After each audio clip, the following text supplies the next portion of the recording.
Is narcissistic personality disorder treatable? Is it able for treatment options to actually help a person who is a narcissist? Big question that a lot of people ask. You might be wondering, is there any hope for treating someone with NPD? Can they actually figure this out? Maybe you know someone who's been diagnosed with NPD or someone who looks like they're a narcissist and they're seeking treatment. You're like, can this actually work?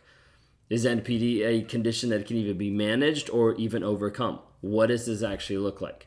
If you guys are new here, my name is Ben Taylor. I'm a self-aware narcissist on this channel to provide awareness, growth, healing, change, and development.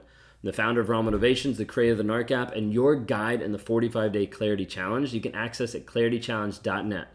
If you're stuck in the rumination and the intrusive thoughts and you just keep going through this over and over and over again, take the challenge to start investing in you on a daily basis. The majority of you haven't had a chance to develop daily consistent practices on a deep level to figure out who you are and the direction you're going. Clarity Challenge starts to unlock that for you, starts to open that door so you can actually get clear on your purpose and on your direction. Now, as I mentioned at the beginning, I'm a self-aware narcissist. You're like, wait a second, this whole thing is about, is narcissist treatable? Well, we're going to dive into that and see some of the aspects about it and see what might actually be possible. So when we talk about narcissistic personality disorder, we typically talk about a personality disorder that is not interested in change and is not interested in growing and is not interested with ownership of the shit that's inside, of the shame, of the guilt, of all the different pieces, the vulnerability being weakness, all those things, and running away from it. So let's look through a couple different things. So when we talk through, first off, like treatment options, what are treatment options for NPD? Now, there's a variety of different things that are there. Typically, the biggest one is just going to be therapy. Okay, therapy as far as helping this person actually change the mindset that they're actually believing, change the thought process. We don't have medication to be able to fix NPD. Like, it's not going to magically be able to change or be able to help this person. Lifestyle changes can be a big move as well in helping these people understand where they're going. Okay, for me personally, I've been in like one-on-one therapy for over 2 years.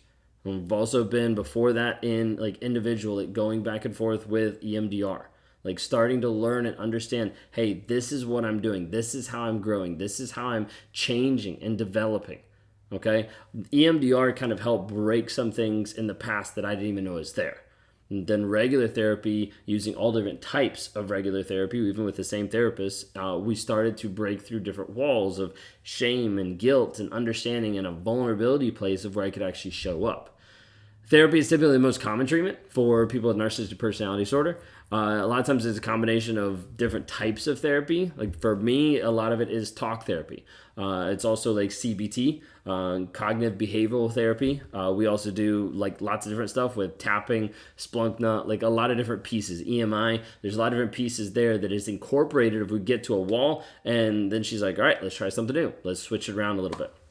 I mentioned before, like medications are not something that you typically see with a narcissist at all because there's no pill. There's no pill to be able to solve narcissistic personality disorder. Okay. However, sometimes there is things alongside of that that can be worked on as well. A lot of times anxiety and depression.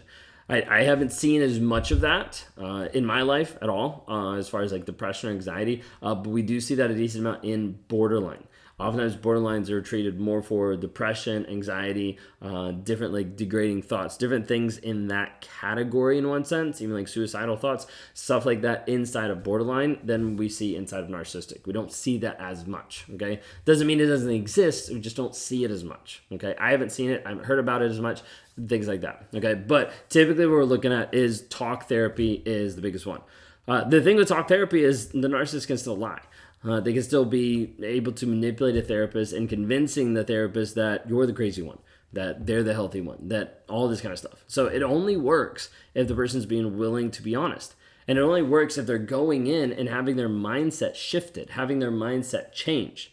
For me, a pivotal point was like understanding that I was actually in control of what I was thinking and how to change the story to be able to change what I actually believe, to be able to change the direction. So change the story of I'm in love with other women to be like, wait a second, no, I'm not because I haven't treated them loving. It's just an infatuation. I just did this to be able to get a high off of being in an affair, going from person to person.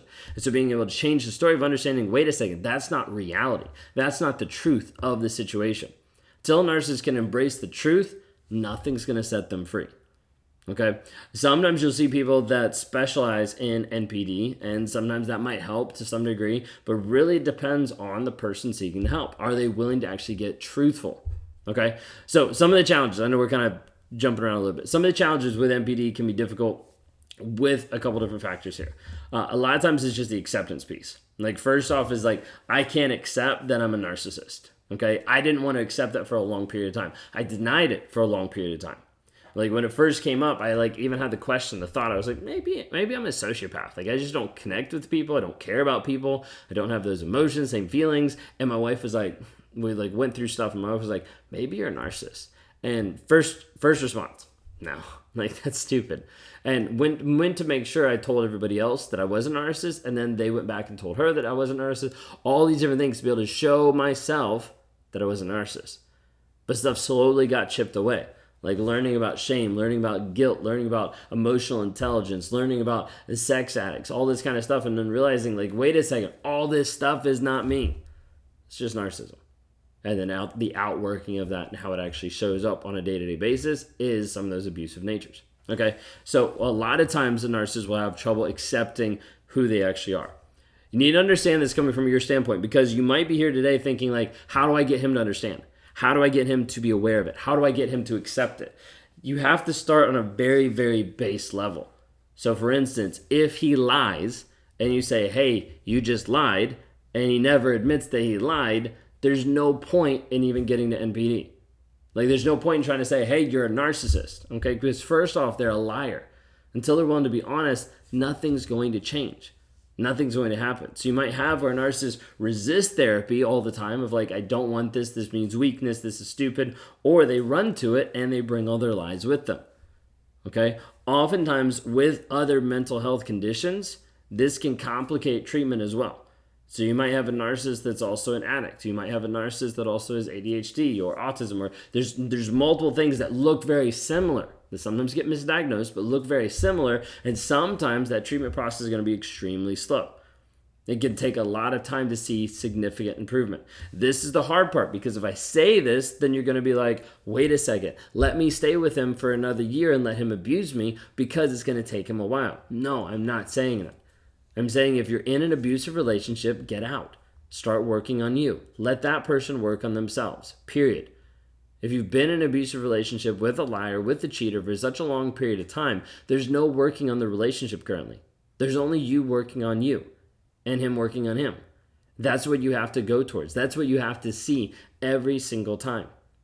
But I don't want you to just hold out, being like, well, I should work on this. Think of it this way. I went into EMDR therapy. Was in EMDR therapy for like 6 months, and then regular therapy shortly after that for couple months. I think it was like 4 months. Okay. Then my wife left me. Okay. My wife didn't leave, and then I'm like, oh, I should get into therapy. I was already at the place where I was like, okay, I'm in therapy. Do I like it? No. Do I love it? No. Do I think it's a great thing? No. But I was in therapy. I was starting to put in the work or do the work, but not necessarily fully, which is why she's in the relationship. And she's like, this isn't working out. Like, you're not changing. And so she left.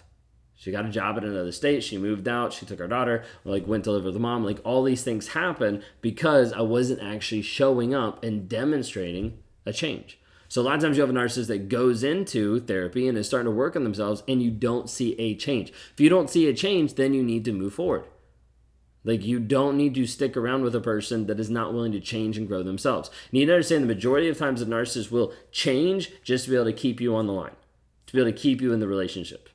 Okay, so you have to understand there's a lot of manipulation that happens with it too. When you take the relationship off the table, a lot of times that will help you get to the place of understanding this relationship is no longer there, and all of a sudden you notice that the narcissist just disappears off the planet. Like, they just disappear of them actually working on themselves, because they were only working on themselves to be able to get you, to be able to interact with you, to be able to establish a relationship or keep that relationship. All right, so what are the actual outcomes? Like, what's the success rate? Unfortunately, we don't have one. Haven't been able to see a consistent success rate of people that I work with or people that I've heard or even like statistics that I've looked up, because the outcome varies so much.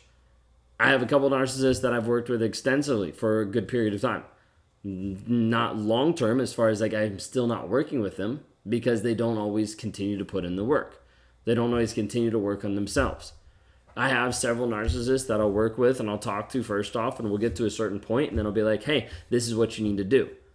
Then they don't do it. And this is where you need to go, and then they don't go. This is how you need to be able to develop, and then they won't develop. This is what you need to invest in you, and then they won't do it. And so I see this a lot of times where narcissists will say, I want help, but they're unwilling to actually do the work required. We see the same thing with survivors a lot of times, that they say, I want to heal, but then they're not willing to do the work required. We have a 45-day clarity challenge that actually helps you break the trauma bond. People that have been through it start to finish and done the homework, done the assignments, actually put in the effort, have had their trauma bonds broken. Almost every single time. I can't think of a person who has actually completed everything in it and not had their trauma bond broken. But I can tell you the majority of people do not complete it. They get halfway through. They get a portion of the way through, and then they fade off. Or they start doing it and they don't do the daily assignments. And they're like, why isn't this working? I'm like, well, you're not actually doing what's required to change. This is one of the hardest things for people to be able to understand. Like, you have to be able to do what's required in order to move forward. So anyways, side trail there. Okay. When we're talking about NPD and we're talking about like successful treatment and outcomes, like you might only see minor improvements because a lot of times they're going to struggle with the same symptoms throughout their life. Like just because I'm a self-aware narcissist now doesn't mean that my mind is magically shifted and changed. It still means that there's a struggle there every single day, which is why I wake up super early in the morning, why I meditate, why I do devotions, why I do things inside my own life. Like stacking, to be able to go through and process, to rewire the story that I believe. It's the same process that we teach people inside the 45-day challenge to help them rewire the story that they believe about the toxic person and the stuff that they're going through. Being able to get free is a process, and it is a process to be able to change your mindset. Narcissists oftentimes does not want to change their mindset, which is why they won't engage with the truth, which is why they won't actually get free from the toxicities that are out there. If you're struggling and you're like, I don't know how to get free, you can go to claritychallenge.net. claritychallenge.net to start off with the 45-day clarity challenge, a daily systematic process of you investing in you to heal, to grow, to change, and to develop. If you're like, hey, I want to work even faster, I want to go that direction even faster, but with you, to be able to communicate, to be able to answer questions, things like that along the way, you can reach out at rawmotivations.com, grab a one-on-one. Would love to be able to help you in your healing, in your growth, and in your change.